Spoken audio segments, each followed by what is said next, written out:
5 দিনের প্রযুক্তি ঝড় শেষ হলো, কিন্তু শুরু হলো নতুন এক লড়াই, সাইবার যুদ্ধের জন্য বাংলাদেশকে প্রস্তুত করার লড়াই। রাজধানী ঢাকায় শেষ হলো দেশের সবচেয়ে বড় cyber security convergence Phoenix summit 2026।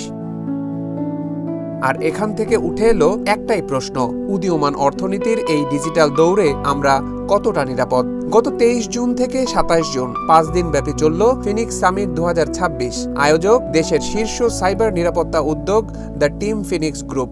এবারের প্রতিপাদ্য ছিল closing the cyber gap in emerging economies, অর্থাৎ উদীয়মান অর্থনীতিতে সাইবার নিরাপত্তার যে ফাঁক তা বন্ধ করা। শনিবার 27 June Bangladesh China friendship conference সেন্টারে সমাপনী অনুষ্ঠানের মধ্য দিয়ে পর্দা নামে এই মেগা আয়োজনের। সমাপনী অনুষ্ঠানে প্রধান অতিথি ছিলেন তথ্য ও সম্প্রচার মন্ত্রী জহিরুদ্দিন স্বপন, সরকারি নীতি নির্ধারক, শিল্প খাতের প্রতিনিধি, প্রযুক্তি বিশেষজ্ঞ, গবেষক আর দেশ বিদেশের হাজারো অংশগ্রহণকারীর উপস্থিতিতে মুখর ছিল সম্মেলন কেন্দ্র।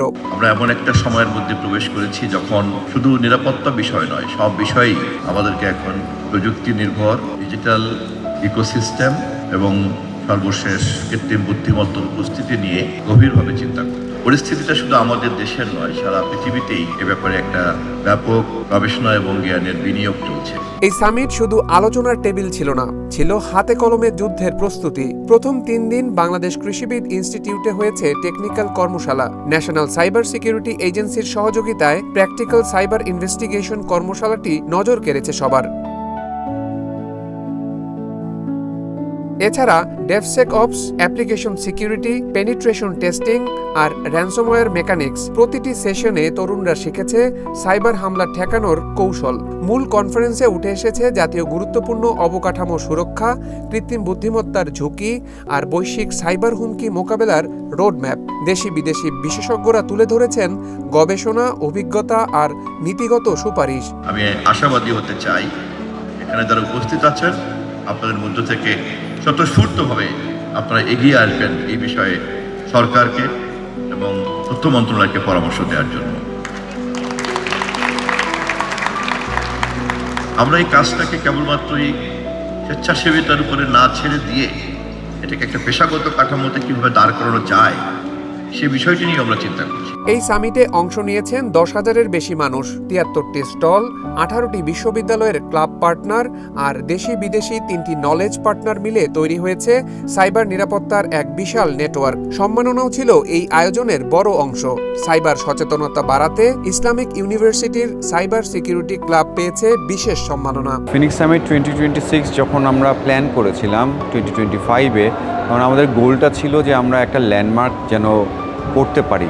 সেই ল্যান্ডমার্কটা আসলে কি, সাউথ এশিয়ার one of the biggest cyber security event. So আমরা যখন ইভেন্ট হিসেবে চিন্তা করি তখন অনেকে মনে করি যে একটা গ্যাদারিং শুধু হবে এবং সেই গ্যাদারিংয়ে মানুষজন আসবে, নেটওয়ার্কিং হবে, একটু they will have good food and they will share some of their frustrations, some of their recommendations and collaboration opportunity and they will leave the place. আমরা সেই জায়গা থেকে একটু অন্যদের থেকে আলাদা করতে চেয়েছি। এই কারণেই আমরা কিছু ইমপ্যাক্ট কেপিআই সেট আপ করেছি, যেটা ফিনিক্স সামিট 2026-এ আমরা অ্যাচিভ করতে চেয়েছি। নারীদের অনুপ্রাণিত করায় বিটিসিএল এর উপমহাব্যবস্থাপক জয়িতা সেন রিম্পিকে দেওয়া হয়েছে বিশেষ সম্মাননা। আর সাইবার নিরাপত্তায় আজীবন অবদানের জন্য লাইফটাইম অনার অ্যাওয়ার্ড পেয়েছেন ফাইবার অ্যাট হোমের সিআইও সুমন আহমেদ সাবির।